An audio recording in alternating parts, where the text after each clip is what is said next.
Hello everybody, let's give a quick review to this mono blue deck that comes with the welcome pack of decks that you get for every new player just starting out. You're going to get a series of monocolor decks. The blue one comes with them, and it is this one right here called Arcane Inventions. Let's give this deck a quick look. Let me hide my face so we can actually see what we're working with here. Comes with 3 Gearsmith Prodigies, not great. 2 Disperses, not great. 1 Diamond Mare, some Fetid Creepers. This is just a 2-casting 2/1 that will activate your Gearsmith Prodigy, but you don't get too much out of it.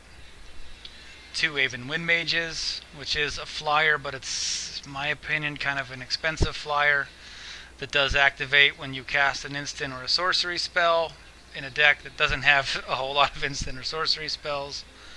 3 Aviation Pioneers. This is a decent common, but has its place, and we'll see if this is it. We got a Befuddle, just one. 1 Divination, does come with a Sai. This is not a Sai deck. Sai decks can kind of run away with the game. This one's not going to do that. 1 Tempest Djinn, 3 Waterknots, 1 Arcane Encyclopedia. 2 Scholars of the Stars. So Scholar of the Stars, if you control an artifact, it's card draw. So 4 casting, 3/2, and you can draw a card. Again, I think it's pretty pricey. 2 Gilded Sentinels, just a 4 casting 3/3. 3 Air Elementals. This is also going to serve as a win condition, I think. There is not really a win condition built into this deck. In my opinion, this is one of the worst ones that they start you off with. It's a blue deck without any counter spells, so hey, that's cool. 2 Gearsmith Guardians. Also, this could also serve as sort of a win condition, but there's a whole lot of removal right now. It's kind of hard to get these to stick without any protection. It just gets kind of tricky. A 6 casting 5/5 flying Sphinx that lets you bounce the thing. It's tricky to use. Zahid's cool. I like this one because you can tap one of your artifacts and play them on turn 4, and it's 5/6 flying, which is pretty cool. All of the welcome decks come with a single Meteor Golem, which serves as a destroy a thing when you cast it, but it's so expensive. And then 25 lands just to hopefully avoid the mana problems for new players. So, we'll see if we can get anywhere with this Divination, this Befuddle. So say you're, I'm all free to play all the time. I don't spend any money, particularly because this is still in beta, so I don't want to spend too much money on a beta game. I would, I'm not against it. Maybe when the game comes out I might do that. And I could probably make this deck better with some of my common, uncommon, rare wild cards. But for me, my wild cards are so valuable, I don't really want to spend them on a deck that really won't get me anywhere, especially because after playing for a little bit, you get some of the other decks. These dual color decks aren't super awful. They're okay. And really, you can see I'm working on some other decks down here. These are like my goals. So let's start off with Arcane Inventions. We'll just get right to it. No edits. My quest of the day is to play some lands, which I've already started on. Even got a win in there. So we'll test the win condition of this. We won't play Gutter Ball. We'll play my Arcane Inventions. Try and find a win condition in here somewhere. Good luck to me. While we wait, don't forget to like and subscribe. Drop a comment if you like what you see. Any suggestions? As we face Belfos, or Belfos, however you say his name. May the best man win. It probably will not be me. Here we go. We'll keep it. We got 3 lands in there.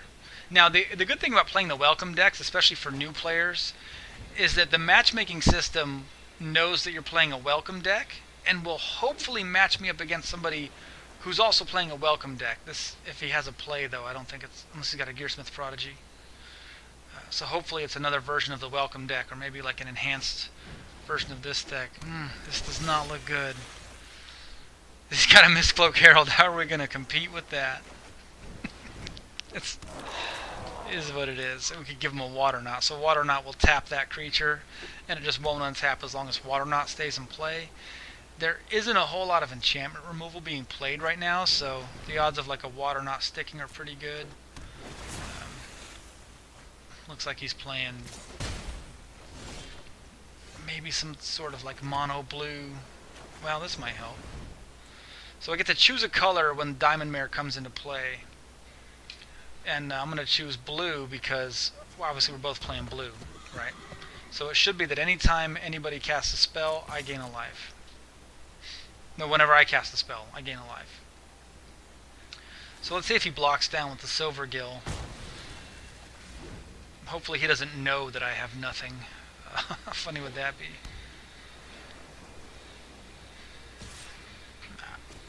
I'm not blocking. Obviously that's an unblockable creature right there. Maybe he doesn't have a merfolk. Maybe that's why he held on to that Silver Gill. That's kind of weird. Oh, he's got something. Essence Scatter, maybe? Yeah, there it goes. Merfolk control. So he's not at all playing one of the welcome decks. This is something that's a little more... either a combination of the starter Merfolk deck. It's called Jungle Secrets. Or this is his own creation. And full disclosure, we don't stand a chance against this guy with this deck. Maybe he doesn't have another Merfolk. And like I said, I don't have a win condition. I'm playing blue, and I don't have any card draw. I don't have any counter spells. I don't have any mill. There's just no win condition built into this thing. This is going to be tricky. But my quest of the day is to play land. So I can at least play land, and then still get my quest done and earn some gold that way, and then move on to, oh boy, one of the other decks. This is tricky.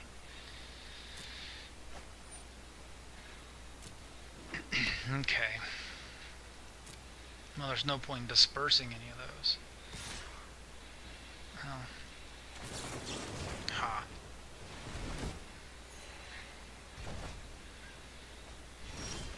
There's just no sense in it.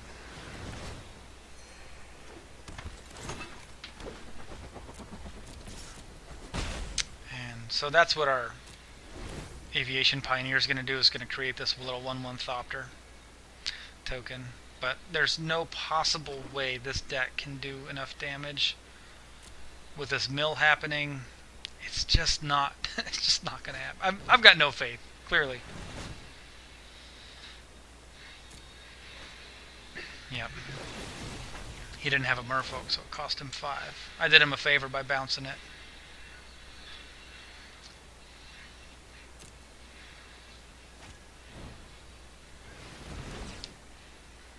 That's lovely. If he plays that Merfolk and taps out, I can Waterknot the 2/1 for what it's worth and hit him for 3. 19 turns later, I may be able to squeeze out a victory.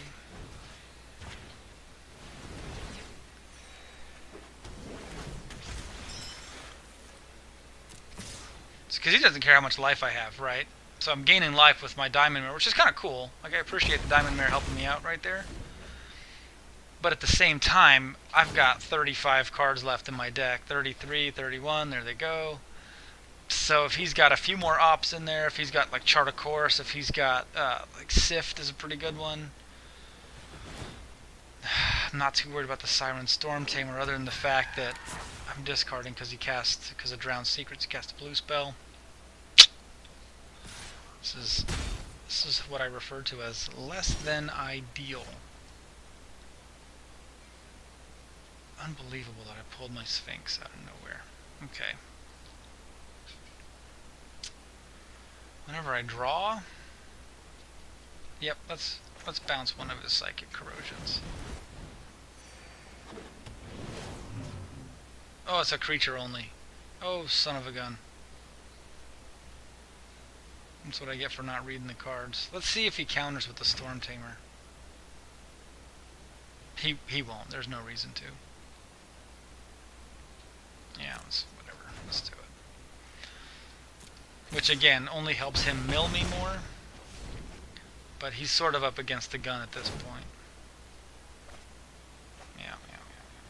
Thought it was target permanent, not target creature. Well, that's I don't know why that's a rare, but it's a rare.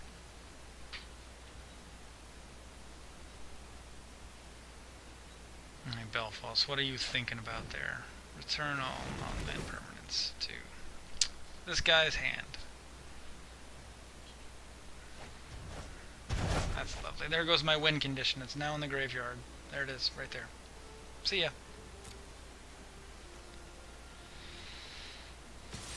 Oh, I don't get my token. That's fine.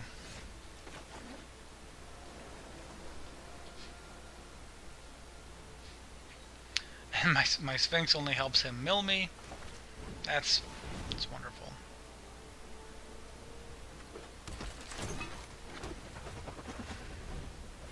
Did that out of order because I assumed a counter spell was on its way.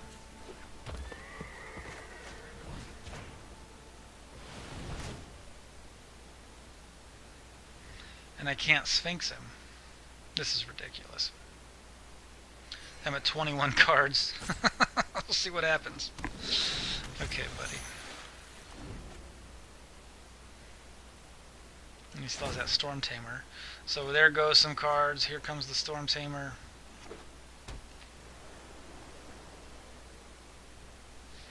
I'm down to what? 17?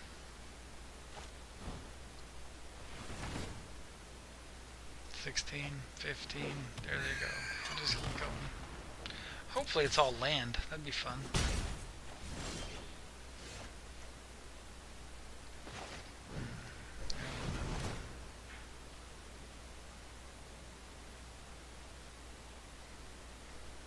Essence Scatter?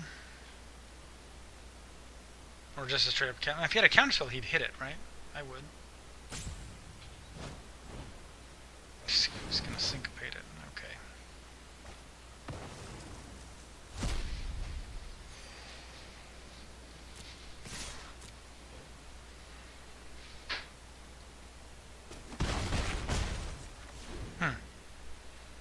So he's at 8. Don't have to respect his damage because he's not trying to kill me. He's trying to mill me. Go ahead.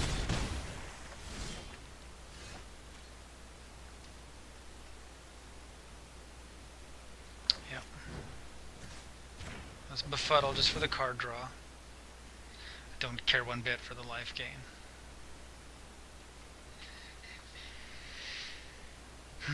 Oh yeah, so he's got to resolve this because of Storm Tamer. So it's going to pause on his turn. He doesn't realize that. So, with any luck, maybe maybe he forgets. There, no, he knows now. He's clicking through.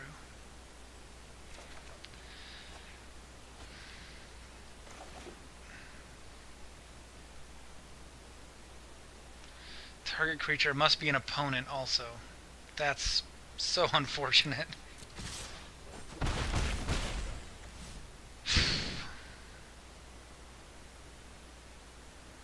So if I drop the Sphinx,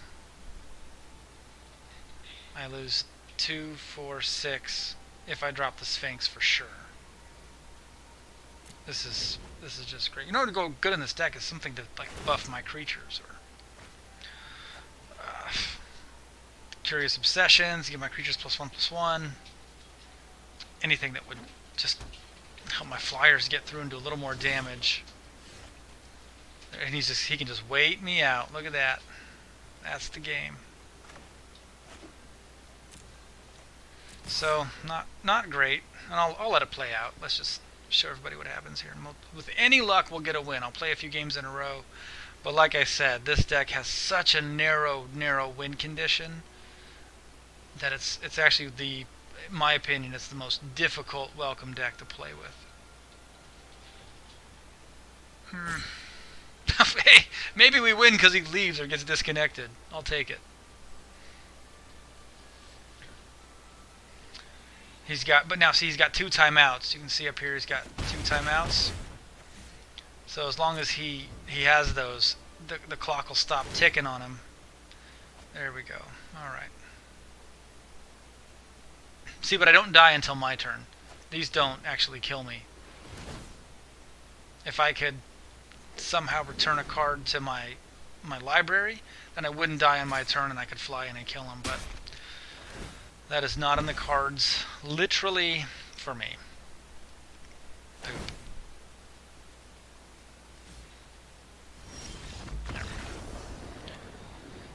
And we die. And that will happen. That'll happen. And I don't much care for my rating in this play mode now because it's unrelated to the other modes. So I got my quest completed, which was simply to play lands. And I know I've got a few thousand gold saved up so I can buy some packs, but what I'm going to do is save that up until I get a whole bunch, like 36,000 gold. And then I'll open like the equivalent of a box. That'll be kind of fun just to see how many wild cards I get out of it, see how many you know, good rares, maybe get a couple of mythics out of it that are any good. Let's see. B Helix. Hopefully he's playing a welcome deck. I don't know if you can hear the cheerleader over there. she's making fun of us. We're going to mulligan due to having one land. Now we've got 3 land, and we will see if Sai can squeeze out a win. He's just so, there's so much removal right now. It's really hard to get one thing to stick, being that there's only one in the whole deck. Put that on the bottom. This is going to be a really, you know, it could result in the win, but again, that's such a narrow win condition. There's one of him in the whole deck, so we're looking for a 1 of a 60 chance to win. That's pretty slim. You know, if you beef it up with 4 size, but that's, you know, 3 more wild cards that I just don't have. Oh, I drew the Sphinx. Okay, so here we go. Nice slow start. Good old blue. Here we go. Not a single counter spell, not a single opt. Let's just play this nice and slow. And if he doesn't understand the interface good enough, he may think we have a counter spell. So, he or she.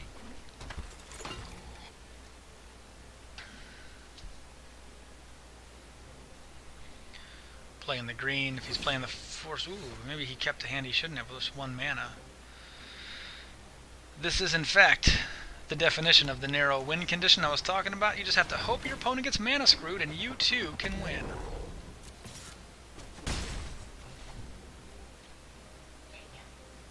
Yeah.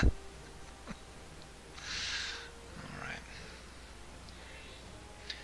So, 1 or 2 more lands here and I might be able to squeeze out a win. This is exciting. This will, in fact, be the first time I've ever won with this deck, should this game play out how it looks like it's going to play out. I mean, I gotta think he's close to conceding at this point. If he didn't get a land in that draw, I don't know why he would continue with it. Well, maybe he's that dedicated to seeing this through for us. And we'll just ride this wave, we'll keep attacking. And that's the other thing about this deck, which is kind of weird, because they do throw a Sai in there, but the artifacts they give you, there's like 6 artifacts in there. I mean, typically with Sai, you load up with artifacts and card draw and stuff. Alright, this guy knows. Like, where's Ashton Kutcher? We're getting punked. This guy knows what we're trying to do, and he's just handing us the win here. Right? That's what's happening. So our Sai is going to go off. Gearsmith Guardian is going to be a 5/5. Actually, this is a great example of the slim win conditions you have with this deck. You know, as long as your opponent doesn't do anything or mess with it, you have a pretty good chance of winning. And there we have it. We finally got a win. I'm not going to say that this is definitively a world first, but that's probably a world first win with the Arcane Inventions mono blue starter deck in Magic the Gathering the Arena. So it is possible to get a win. Not my favorite deck to play with, but there you have it. Thanks for watching. Please remember to like and subscribe. I'm going to do a few more of these. I am going to hit this style video with all of the welcome decks, so new players how to do it on a free-to-play account, just like mine. Thanks.